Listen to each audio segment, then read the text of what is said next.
नमस्कार दोस्तों, मैं हूं अनूप उपाध्याय लेकर आ चुका हूं एक बड़े ही अच्छे टॉपिक को जिसका नाम है लिव इन रिलेशनशिप।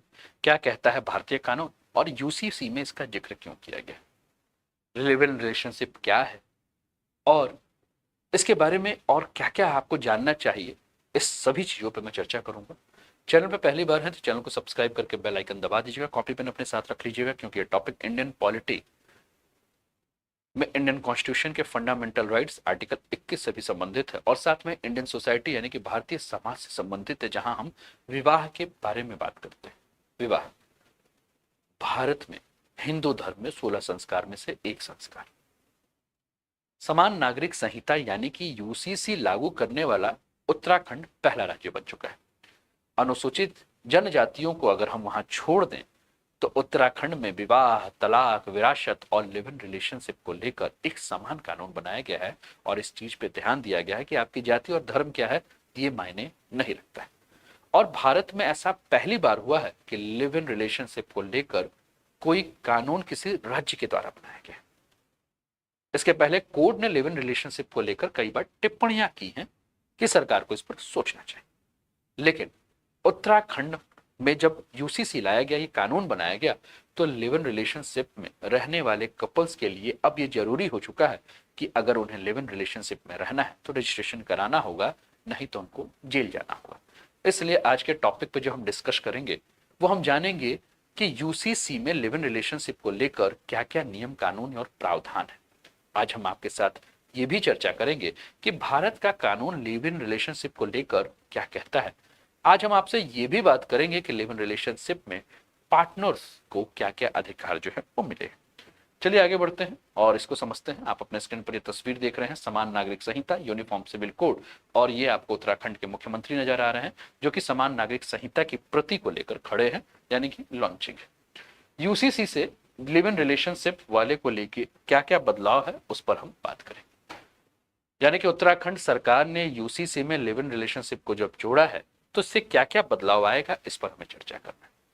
अब यूसीसी में लिव इन रिलेशनशिप को जो है वो एक विवाह की तरह ही ट्रीट किया जाएगा। यानी कि जब दोनों पार्टनर एक साथ सहमति से रहते हैं तो उसे भी विवाह के बारे में बात की गई और तब तक इसमें कोई परेशानी नहीं होती है।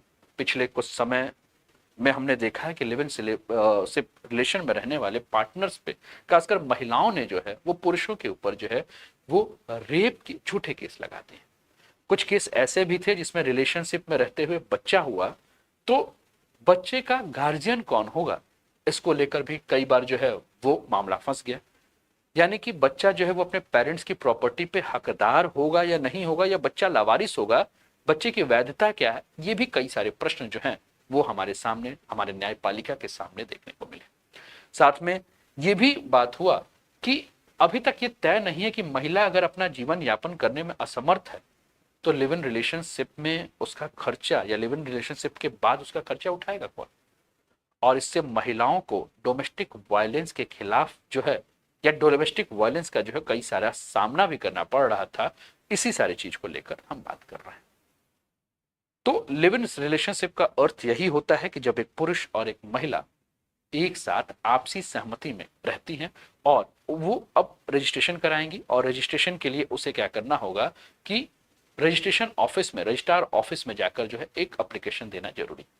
और जिले का जो रजिस्ट्रार एप्लीकेशन जब उस पर जमा होगा तो उसकी जांच पड़ताल की जाएगी और डिसाइड की जाएगी उस जांच पड़ताल के बाद कि संबंधित उस जोड़े को जो है वो मान्यता दिया जाएगा कि नहीं। एप्लीकेशन देने के 30 दिन के भीतर रजिस्ट्रार दोनों के लिविंग में रहने की अनुमति देगा। ये रजिस्ट्रार के ऊपर जांच की प्रक्रिया के बाद जो है वो करने का निर्णय जो है छोड़ दिया गया।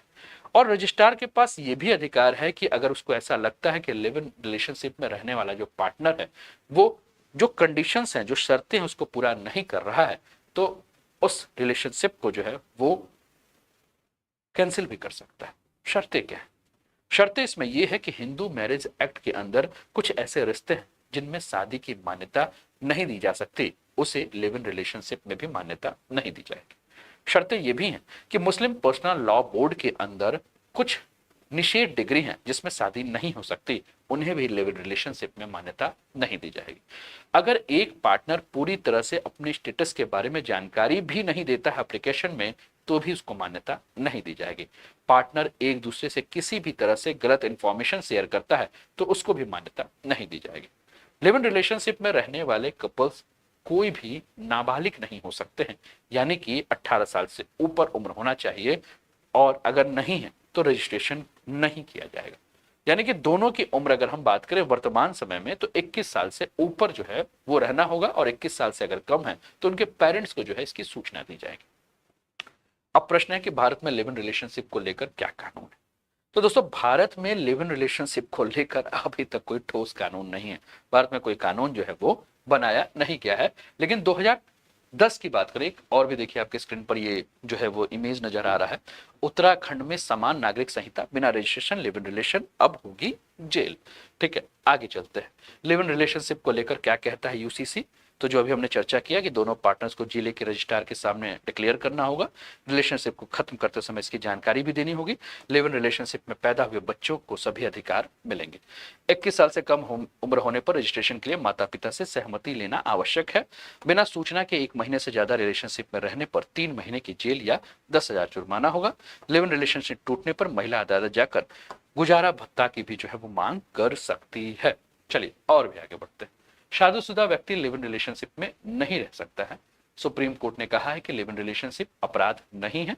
18 साल से कम उम्र के लड़के या लड़के लिव इन रिलेशनशिप में नहीं रह सकते हैं। लिव इन में रहने के लिए स्त्री पुरुष दोनों का अविवाहित होना जरूरी है। तलाक के बाद लिव इन पार्टनर के साथ रह सकते हैं। लिव इन में बच्चे को जन्म देने का हक, मगर बच्चा गोद नहीं लिया जा सकता। दुनिया में लिव इन रिलेशनशिप का कानून क्या है।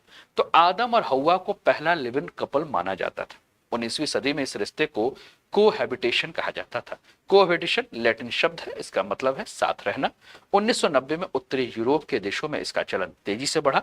20वीं सदी में इसका कल्चर अमेरिका में आम हो गया था। 2010 में भारत में सुप्रीम कोर्ट ने इस रिश्ते को जो है वो मान्यता दी है। लेकिन फिर से प्रश्न, हमने कहा 2010 में सुप्रीम कोर्ट ने इस रिश्ते को मान्यता दी, यानी कि 2010 में सुप्रीम कोर्ट में केस आया जिसका केस का नाम था खुशबू बनाम कन्यामल। अब इस मामले में एक ऐतिहासिक फैसला जो है वो सुप्रीम कोर्ट के द्वारा सुनाया गया और कहा गया कि जीवन साथी चुनने का अधिकार जो है वो फंडामेंटल राइट्स यानी कि मौलिक अधिकार के तहत जो है वो किसी भी व्यक्ति का मौलिक अधिकार है कि कोई भी व्यक्ति आर्टिकल 21 के तहत अपना जीवन साथी चुन सकता है।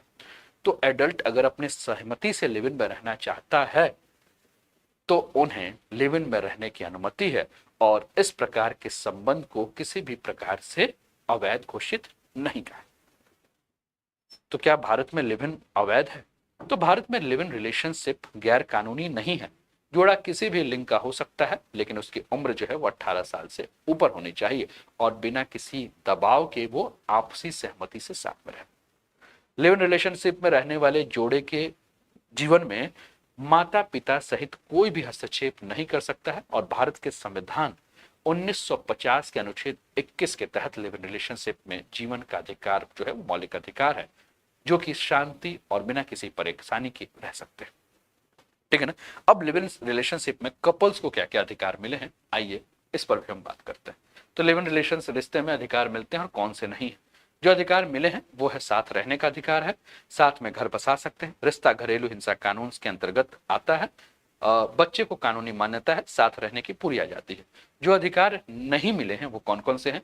बिना शादी पिता पत्नी का दर्जा नहीं, ज्वाइंट बैंक अकाउंट नहीं खोल सकते हैं, संपत्ति पर दावा नहीं कर सकते हैं, लिव इन को शादी जैसा दर्जा नहीं है, और पार्टनर्स को नहीं मिलते हैं सरकारी लाभ। यानी कि लिव इन रिलेशनशिप में अगर हम बात करें तो 2010 में लिव इन रिलेशनशिप में जब सुप्रीम कोर्ट में ही मामला चल रहा था तो एक मामला चला डी वेलुसामी वर्सेस डी पेचअम्माल, और इस मामले में सुनवाई करते हुए कोर्ट ने कहा कि अगर कोई महिला लंबे समय से रिलेशनशिप में रहती है तो महिला हिंदू मैरिज एक्ट के मुताबिक सीआरपीसी की धारा 125 के तहत अपने शादी होने का यानी कि महिला होने का दावा कर सकते हैं। इंदिरा शर्मा बनाम वीके शर्मा मामले में 2013 में भी शीर्ष अदालत ने कहा कि शादी करने या ना करने का निर्णय हर व्यक्ति का व्यक्तिगत निर्णय हो सकता है, इस पर सरकार या कोर्ट जो है वो दखलंदाजी नहीं करेगी।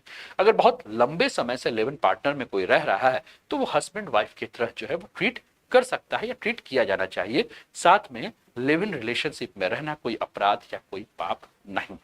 लेकिन भारत में लिव इन रिलेशनशिप में रहने वाले लोगों के सामने कई सारी चुनौतियां हैं। एक और पॉइंट दिख रहा है, लिव इन में रह रही महिलाओं के कौन कौन से अधिकार है। अगर कोई महिला लिव इन में रह रही है तो कौन कौन सा है, तो घरेलू हिंसा से उसको प्रोटेक्शन मिलेगा, संपत्ति का अधिकार है, गुजारा भत्ता पाने का अधिकार है, बच्चे को अपने पास रखने का जो है वो अधिकार भी जो है वो महिला को लिव इन रिलेशनशिप में जो है वो मिला हुआ है। चलिए आगे बढ़ते हैं। लिव इन रिलेशनशिप में पार्टनर को कौन कौन सी चुनौतियों का सामना करना पड़ सकता है जिस पर हम बात कर रहे हैं।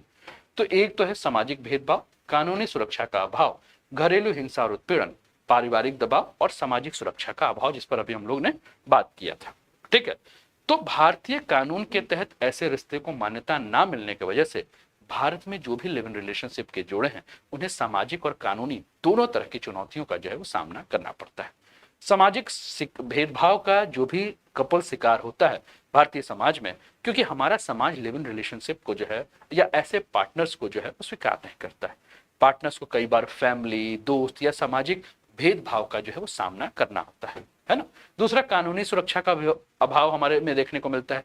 तो भारत में लिव इन रिलेशनशिप को कानूनी रूप से मान्यता है ही नहीं और लिव इन पार्टनर्स को विवाहित जोड़े के समान कानूनी अधिकार नहीं मिले हैं और अलग होने की स्थिति में वो संपत्ति के अधिकार आपका भरण पोषण के लिए जो है वो हकदार नहीं होंगे। पारिवारिक दबाव के बारे में अगर हम बात करें तो भारत में परिवार अक्सर व्यक्तियों के निजी जीवन में जो है एक महत्वपूर्ण भूमिका निभाता है। फैमिली जो है बहुत ही इंपॉर्टेंट रोल प्ले करता है और लिव इन रिलेशनशिप में रहने वाले जोड़ों को अपने परिवार में शादी करने या पारंपरिक सामाजिक मानदंडों को पालन करने का दबाव हमेशा जो है वो रहता है। घरेलू हिंसा और उत्पीड़न के बारे में बात करें तो महिलाएं हमेशा घरेलू हिंसा के प्रति संवेदनशील हो सकती हैं और उन्हें ऐसे हिंसा में के खिलाफ कानूनी सुरक्षा जो है वो नहीं मिलती है। सामाजिक सुरक्षा का अभाव अगर हम बात करें तो लिव इन रिलेशनशिप में रहने वाले जोड़े विवाहित जोड़े की तरह सामाजिक सुरक्षा जैसे लाभ जैसे स्वास्थ्य बीमा, पेंशन, अन्य लाभ के हकदार नहीं है। हालांकि भारत के सर्वोच्च न्यायालय ने कहा है कि कुछ परिस्थितियों में लिव इन रिलेशनशिप में रहने वाले जोड़े को सुरक्षा जो है वो कानूनी रूप से मिलनी चाहिए और अब हम देख रहे हैं कि समाज में ऐसे रिश्तों को जो है वो स्वीकृति धीरे धीरे मिल रही है ना। आइए और आगे बढ़ते हैं और भी आगे जानते हैं। ठीक है, तो ये सारी चीजें रही। आपका क्या ख्याल है इस पर, आपके क्या विचार है, कमेंट में जरूर बताएं। और चूंकि ये टॉपिक आपके इंडियन सोसाइटी और इंडियन पॉलिटी से संबंधित है तो करंट इशू को इसको आप अपने स्टैटिक पोर्शन के साथ जो है वो जोड़ भी सकते हैं। तो अपने विचार कमेंट के माध्यम जरूर बताएं और वीडियो को लाइक नहीं किया तो लाइक कर दीजिए, चैनल को सब्सक्राइब नहीं किया तो सब्सक्राइब कर दीजिए और अगले वीडियो के नोटिफिकेशन के लिए बेल आइकन जरूर दबा दीजिए। अपना ध्यान रखिए, स्वस्थ रहिए, मस्त रहिए, तंदुरुस्त रहिए। जय हिंद, जय भारत।